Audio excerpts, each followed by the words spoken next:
Picture this. You're 17 years old, boarding a plane for a dream trip you've been counting down to all summer. You've got your boarding pass clutched tight in your hand, first class printed bold across the top, a birthday gift from your dad, something you never take for granted. You're polite. You smile at the staff. You keep your head down, just trying to get to your seat like everybody else. But the moment you step toward the gate, the temperature drops. The smiles turn into side eyes. The greetings dry up into curt nods. And before you even buckle your seatbelt, before you even exhale that first breath of excitement, they decide you don't belong. Not because you caused trouble, not because you did anything wrong, but because, in their eyes, you didn't look like you deserved to be sitting in first class. You barely have time to open a movie before they're standing over you, demanding proof, questioning your ticket, making a scene. And when you can't produce the right answers fast enough, not answers they would have demanded from anyone else, they grab your arm. Hard. In front of everyone. In front of people whispering. In front of the man across the aisle pulling out his phone to film what should have never even started. Dragged. Off. Like you're a criminal. 17 years old. Terrified. Humiliated. And the worst part? They still think they're right. They think they're teaching you a lesson. But here's the thing. They didn't know your last name. They didn't know the man you were about to call. The man who built the very airline they were standing on. The man who wasn't just your father. He was their boss's boss's boss. And in a few minutes, when you dial that number, their whole world is going to flip upside down. The lies, the arrogance, the cruelty. It's all about to catch up with them. Because dragging you out of that seat wasn't the end of their story. It was just the beginning of yours. And this was the flight that was supposed to break you. Instead, it broke them. Before everything spiraled out of control, Ava Carter was just a girl on the edge of something beautiful. 17 years old, standing on the edge of adulthood, with a heart full of dreams and a suitcase packed for adventure. Summer was slipping through her fingers, but Ava was determined to make the most of it one last trip, with her best friend before senior year swallowed her whole. Her father had surprised her with a gift: first-class tickets on Skybridge Airlines to Los Angeles. It wasn't about luxury for Ava. She didn't care about champagne or leather seats. It was about the memory, about being seen, about living a little bigger before life got serious. The funny part? Ava could have walked through that airport like she owned the place, and technically, she kind of did. Her father, Jackson Carter, wasn't just a big name behind the scenes. He was the name. CEO founder. The man who had turned a tiny airline into an international powerhouse. But Ava didn't wear that on her sleeve. She wasn't the girl flaunting designer bags or flashing her last name like a weapon. She wore jeans, sneakers, a black jacket zipped up tight, blended into the crowd like she had something to prove. Because even though she grew up around boardrooms and business dinners, her father had drilled one lesson into her head from day one. Stay humble, stay grounded, never walk into a room thinking you're better than the people in it. And Ava believed him. She still believed people would treat you right if you treated them right first. As she moved through JFK Airport that morning, smiling at security guards, thanking the check-in clerks, waving shyly at a little boy who dropped his toy in line, she felt light, free, hopeful.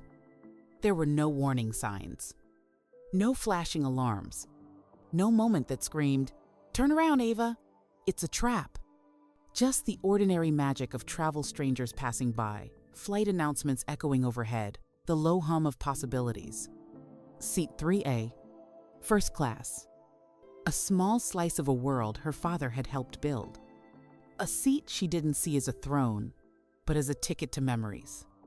If she had known what was waiting for her just a few gates away, maybe she would have clutched that boarding pass a little tighter. Maybe she would have held her head a little higher.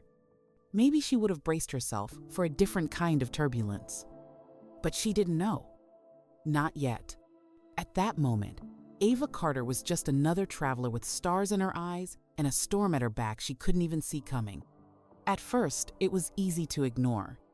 When Ava approached the gate, boarding pass in hand, she caught the first sour glance, quick, sharp, almost invisible if you weren't looking for it. But she had seen looks like that before. She had learned to tell herself a story. Maybe he's just tired. Maybe it's not about me. The gate agent, a stiff, middle-aged man with a badge that read G. Reynolds, looked her up and down like she'd wandered into the wrong part of town. His eyes didn't land on her smile, or the ticket she held out so politely. They lingered on her jacket, her jeans, her skin. "Can I help you?" he asked, voice clipped, like the words cost him extra to say. Ava stayed calm, stayed small. "Yes, sir," she said. "I'm in first class, seat 3A. The pause after that felt heavier than her suitcase. Reynolds took the boarding pass like it might burn him, scanning it slowly, too slowly.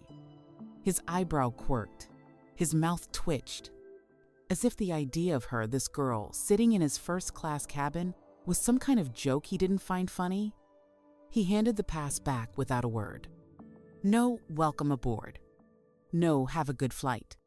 Just a grunt and a dismissive flick of his hand, waving her toward the waiting area. Ava sat down near the gate, her backpack tucked between her feet, phone in her lap.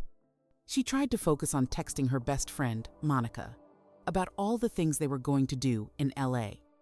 But the uneasiness clung to her like static. She felt the stares. From other passengers. From passing staff. Like they were trying to solve some unspoken puzzle. Why is she sitting there? How can she afford it? Minutes ticked by, and Ava kept her head down.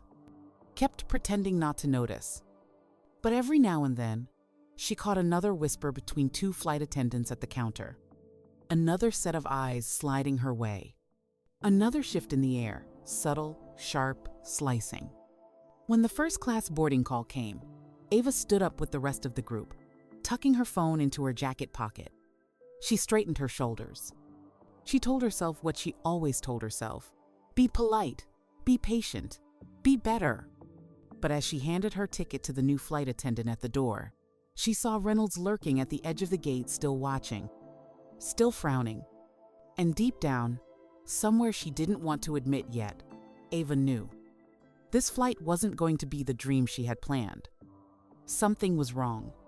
And whatever it was coming for her. Ava stepped onto the plane, clutching her backpack close, forcing herself to breathe through the tension prickling across her skin. The first-class cabin was quiet, polished plush leather seats, soft lighting, businessmen flipping through tablets, women adjusting silk scarves. It was the kind of place where you were supposed to relax, sink into the comfort, feel at home. Instead, Ava felt like every step she took made the air around her colder. The flight attendant at the door, a woman with a tight bun and a name tag that read Sandra, smiled at the couple ahead of Ava, all warmth and teeth. But when her eyes landed on Ava, the smile faltered. Not gone, just thinner, forced. "Welcome aboard," she said, voice flat. "May I help you find your seat?" Ava held up her ticket. "I'm in 3A. Another beat too long. Another flicker of doubt behind the polished service smile. Sandra nodded stiffly, motioning toward the row. Ava thanked her and slid into her seat, sinking into the cool leather, trying to shake off the weirdness. She reminded herself it didn't matter. She was here. She belonged here. But even seated, she could feel its eyes brushing against her like cold hands. Whispers at the front of the cabin. Sandra lingering in the aisle a little too long, glancing Ava's way, then quickly looking busy. It wasn't loud. It wasn't open. It was quiet suspicion. The kind that makes you wonder if you're imagining it until you realize you're not. Minutes later, as more passengers boarded, Ava caught a glimpse of Mr. Reynolds, the same gate agent, who had stared her down, slipping onto the plane. He wasn't even trying to hide the way he scanned the cabin until his eyes landed on her. Ava's stomach twisted. What was he doing here? Gate agents didn't normally board unless there was a problem. And somehow, Ava knew the problem they were here to solve was her. She adjusted her jacket, pulled her backpack closer, tried to look small, innocent, undeniable. But it didn't matter, because to them, she was already guilty of something. Guilty of existing in a space they didn't think she belonged. And the craziest part? The flight hadn't even left the ground yet. The plane had barely leveled out over the clouds when Ava felt it. That creeping sense of being watched, judged, measured. She tried to lose herself in the in-flight menu, scrolling through movie options, pretending everything was fine, pretending she didn't see Sandra whispering with another flight attendant across the aisle, pretending she didn't notice Mr. Reynolds standing by the galley, arms crossed, eyes locked on her like she was a threat. She sipped her orange juice, hands trembling just enough to spill a drop on her tray. And then it happened. Sandra approached, her smile gone completely now. Behind her, Mr. Reynolds hovered like backup. "Miss Carter," Sandra said, voice tight enough to snap, "we need to see your boarding pass again." Ava blinked. Sure?" She dug into her jacket pocket, fishing out the slightly crumpled ticket. Sandra took it like it was contaminated, studying it like she was hunting for clues. Reynolds leaned in, muttering something under his breath that Ava couldn't catch, but she caught the sneer on his face. "Where did you get this ticket?" Sandra asked, loud enough for nearby passengers to hear. Ava felt heat rush to her cheeks. "I printed it at home. My dad booked it for me." Sandra raised an eyebrow like Ava had just confessed to a crime. "And where is your ID?" Ava handed it over with shaking fingers. Sandra gave it a cursory glance before snapping it back into Ava's lap. "We're verifying all first-class passengers," she said, like reading from a bad script, "for everyone's safety." But everyone knew the truth. Nobody else was being pulled out like this. Nobody else was being made to prove they existed. The businessman across the aisle lowered his newspaper. A woman 3 rows back frowned at the scene unfolding. Ava swallowed the lump rising in her throat. She tried to stay polite, to stay calm, the way her father always told her to. But it didn't matter, because to them, she wasn't a 17-year-old girl on her way to a summer of memories. She was a threat, a problem, a fraud. "Miss," Reynolds said, stepping closer, voice sharp enough to cut, "we have reason to believe this ticket may have been purchased illegally." Ava's mouth dropped open. "What? No, my father booked it. I have the confirmation." Reynolds shook his head, already dismissing her. Sandra crossed her arms like a judgment already passed. And just like that, the quiet humiliation Ava had felt at the gate exploded into something bigger. Something louder. Something that couldn't be ignored anymore. First class wasn't watching her with suspicion anymore. They were watching with full-blown curiosity, waiting to see what would happen next. And for Ava, the worst part wasn't the accusation itself. It was the way nobody, not Sandra, not Reynolds, cared whether it was true. They had already decided she didn't belong, and they were ready to drag her off the plane to prove it. Ava's heart slammed against her ribs as Reynolds and Sandra closed in.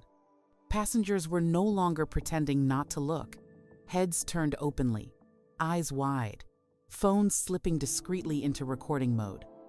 Ava gripped the armrest, her voice trembling but firm. "I have proof. I can show you. Please, just let me explain." But Mr. Reynolds wasn't listening. He wasn't here for explanations. He was here for a show. "Stand up, Miss Carter," he barked, loud enough for half the cabin to hear. "We're relocating you." Relocating. A pretty word for dragging her to the back of the plane like a criminal. Ava shook her head slowly, hands trembling. "I didn't do anything wrong." Reynolds stepped closer. Too close. "If you refuse to comply, we'll have no choice but to treat this as a security incident." Security incident. The words hung heavy in the air, thick with unspoken threats, handcuffs, reports, headlines she would never escape. Passengers were shifting now, muttering. A businessman stood up 2 rows ahead, phone already in hand. "You're seriously doing this to a kid?" he said under his breath. Sandra ignored him, reaching toward Ava. And that's when everything snapped. Ava pulled her arm back instinctively, not hitting, not fighting, just protecting herself. But to them, it didn't matter. Reynolds grabbed her wrist roughly, fingers digging into her skin. A gasp rippled through the cabin as Ava stumbled to her feet, blinking back tears of shock and humiliation. "Don't touch me," she cried, voice cracking. The entire first-class cabin was watching now, every eye trained on this nightmare unfolding just feet away. Phones rose higher. Whispers grew louder. Passengers shifted uncomfortably in their seats. A woman across the aisle stood up, her voice sharp. "Leave her alone, she's a minor." But Reynolds didn't loosen his grip. He yanked Ava toward the aisle like she was luggage to be stowed. A sharp pain bloomed in her arm, a bruise already forming where his fingers clamped down. Her backpack fell to the floor with a dull thud, scattering her belongings. Ava's chest heaved with humiliation. Her dignity, her joy, her entire morning ripped away in front of dozens of strangers. And the crazy part? The part that would haunt her later? They didn't even hesitate. No one checked. No one paused to wonder if maybe, just maybe, they were making a mistake. In their eyes, a young black girl sitting in first class was the mistake. And right now, they were fixing it the only way they knew how. By dragging her into the aisle, by stripping her of her dignity, by turning her into a spectacle. Ava stumbled, her vision blurring with hot, angry tears. She wasn't just a passenger anymore. She was a problem to be removed. And no one, not even she knew yet, how far this was about to go. Ava could barely breathe. Dragged halfway into the aisle, bruised, surrounded by strangers filming her humiliation. And still, somehow, Reynolds barked at her like she was a trespasser. "Either cooperate, or we will have security waiting when we land," he snapped, yanking at her wrist like she was already guilty. The humiliation burned hotter than her bruises. It clawed at her chest, tight and raw. This was supposed to be her trip, her summer, her celebration. Instead, they had reduced her to a criminal in front of everyone.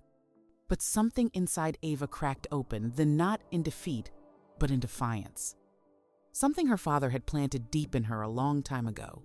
When people treat you like you're small, remember who you are. And Ava Carter knew exactly who she was. She planted her feet. She yanked her arm free. She stared down Reynolds and Sandra with the steadiness that made them hesitate for the first time all flight. "You want proof?" Ava said, her voice shaking but loud enough for the whole cabin to hear. "I'll give you proof." Reynolds sneered. "And what proof could you possibly—" "My name," she said, cutting him off, voice rising, "is Ava Carter." She took a breath, let the name settle in the air like a thrown match. "And my father?" Another breath, another match. "Is Jackson Carter?" The name hit like turbulence. You could see it ripple through the cabin passengers exchanging looks, whispering. Even Sandra blinked, her mouth twitching in confusion. Reynolds stiffened. Skybridge Airlines. Founded by Jackson Carter. The man whose name was stamped on every corporate document, every major deal. The man who owned the airline Reynolds and Sandra worked for. And they had just manhandled his daughter at 30,000 feet. "You can call him right now," Ava said, her voice hardening. "You can call corporate. You can call anyone you want." The fear cracked through Reynolds' facade just a flicker, but Ava caught it. For the first time since this nightmare started, the power wasn't all on their side anymore. The passengers knew it. The flight attendants knew it. And Reynolds knew it too. Because this wasn't just about a boarding pass anymore. This was about to become a disaster that would follow them long after the plane landed. And Ava? She wasn't backing down now. Not after everything they had already taken from her. Not when she was finally standing on her own. For one long, crackling moment, nobody moved. Reynolds stood frozen, His hand still half raised like he might grab Ava again, but the weight of her name had paralyzed him. Sandra's lips parted in shock, eyes darting from Ava to Reynolds, back to the passengers who were now very much paying attention. Ava stayed standing, chest heaving, refusing to shrink back into her seat like they wanted. Her voice had cracked the cabin wide open, and there was no putting the pieces back together. Passengers whispered furiously. Phones aimed squarely at the crew now, capturing every second. "You heard her," the businessman in 1A called out, voice sharp and clear. She said, "Call corporate. Let's get it sorted." Reynolds' jaw clenched. He glanced at Sandra, who looked ready to bolt. At the younger flight attendant near the galley, Eric, who was hovering awkwardly, clearly horrified by what he was witnessing. But the damage was done. Because while Reynolds hesitated, the internet didn't. Across the cabin, clips were already uploading. Number Skybridge scandal. Number Justice for Ava. A firestorm ignited before the plane even hit its halfway mark. Passengers weren't just recording anymore. They were narrating. "This is crazy," a woman said loudly into her phone. "Black teen dragged off first class for what? Existing?" The businessman in 1A leaned into the aisle, speaking to Ava directly now. "I'm a lawyer. Everything's on video. They're screwed." Reynolds barked at a nearby flight attendant. "Get me a line to corporate now." But it was too late to save face. Even the pilots had gotten wind of the commotion. The cabin door cracked slightly as the captain himself peered out, forehead wrinkled with concern. Passengers murmured angrily. People in economy were poking their heads past the curtain, trying to get a look. The lie that Ava didn't belong had shattered. Now the only thing left was the truth, and the truth was ugly. This wasn't a misunderstanding. This wasn't about safety. This was about a 17-year-old black girl who didn't fit their idea of first class. And now the world was watching. And Reynolds, Sandra Skybridge Airlines, they were bleeding credibility by the second. One name had turned their petty cruelty into a national scandal. One voice had flipped the power in that cabin like a switch. And Ava? She wasn't just fighting for herself anymore. She was fighting for every kid who'd ever been told they didn't belong. And this time, she wasn't alone. Once Ava's name hit corporate ears, everything unraveled fast.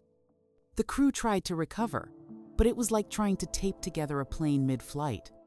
Reynolds fumbled a radio call to corporate headquarters, his voice stiff, his eyes darting nervously toward the phones, still recording every move he made. Sandra stood a few feet away, arms crossed, mouth pressed into a tight line, like she could still pretend none of this was happening. But pretending didn't stop the bleeding. Within minutes, a flight attendant, the one who hadn't dared touch Ava, quietly approached her seat. "We, apologize for any confusion, Miss Carter," he stammered, voice barely above a whisper. "We're verifying everything with corporate." Passengers scoffed openly. "Confusion? This isn't confusion. This is racism," someone muttered from a few rows back. And Ava just sat there, shaking slightly, bruised but no longer broken. The cabin buzzed with tension. Whispers, accusations, anger thick in the air. No more fake smiles. No more silent compliance. When Reynolds returned, he wasn't barking orders anymore. He was sweating. "Miss Carter," he said stiffly, trying to inject fake professionalism into his voice. "We, deeply regret the inconvenience. Please, enjoy your seat. We'll be ensuring a comfortable remainder of your flight." Ava said nothing. She just stared at him, not with anger, not with fear, but with a kind of steady, devastating calm. Because she knew something Reynolds didn't yet. The real turbulence was still coming. Not for her. For him, by the time the plane touched down in Los Angeles, it was chaos. Security met Ava at the gate not to arrest her, but to escort her quietly past the media frenzy exploding at the terminal. Reporters crowded outside barricades, cameras flashing, microphones raised high. Passengers who had filmed everything were uploading videos nonstop. The hashtags were trending. News outlets were picking up the story before Ava even stepped off the jet bridge. And inside the corporate offices of Skybridge Airlines, emergency meetings were already underway. Legal teams, PR experts, executives scrambling to figure out how the hell they had let this happen. One gate agent, one flight attendant, one unchecked moment of bias. Now it was about to cost them everything. Because Ava Carter wasn't just some random teenager anymore.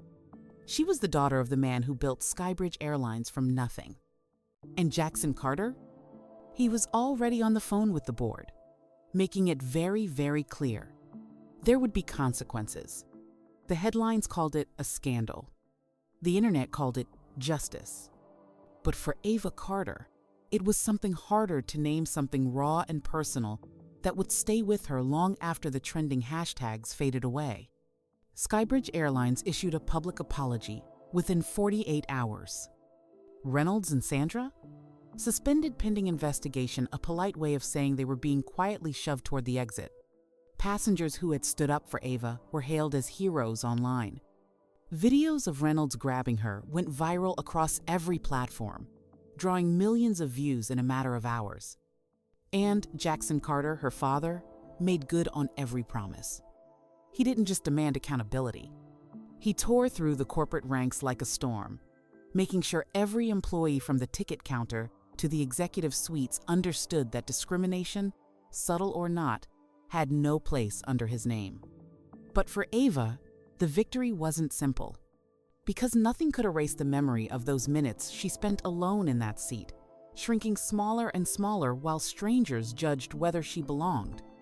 Nothing could undo the feeling of being pulled like luggage through the aisle. Nothing could unbruise the parts of her that had nothing to do with skin or muscle, the parts deep inside that had believed, just for a moment, maybe they were right. Maybe she didn't belong. But here's the thing. Ava stood her ground. Not because she wanted to be famous, not because she had something to prove, but because somewhere inside her, even through the fear, even through the humiliation, she knew her worth wasn't up for debate. Not to strangers, not to gate agents, not to anyone. And in standing up, she forced the world to see her the way she always should have been seen. Not as a threat, not as a problem, but as a person who deserved every seat she earned, every dream she dared to chase. This story was never just about a flight. It was about every unseen battle fought in boardrooms, in classrooms, in airports, on sidewalks, places where people are judged before they ever open their mouths. It was about a 17-year-old girl who refused to stay silent when the world tried to shrink her. And it was about what happens when enough people, just enough, refuse to look away. Because sometimes, it only takes one voice to break the silence. One moment to spark a movement.